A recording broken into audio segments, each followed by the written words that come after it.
El Servei de Metabolòmica ofereix diferents tipus d'anàlisis per a la detecció i quantificació de metabolits, tant primaris com secundaris, mitjançant la tecnologia de cromatografia líquida i cromatografia de gasos amb espectrometria de masses.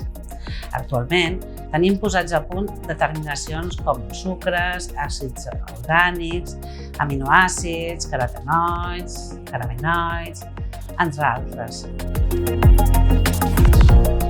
El servei ofereix assessorament tècnic i científic.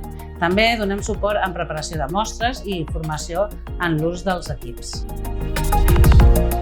Per la cromatografia líquida tenim equips tant d'PLC com UPLC amb la possibilitat de realitzar anàlisis de diferents metabolits. En el cas del cromatògraf de gasos masses, també disposem d'un ventall ampli d'anàlisis de metabolits que no es detecten per cromatografia líquida. Estudiem cas a cas per tenir el millor servei per cada usuari.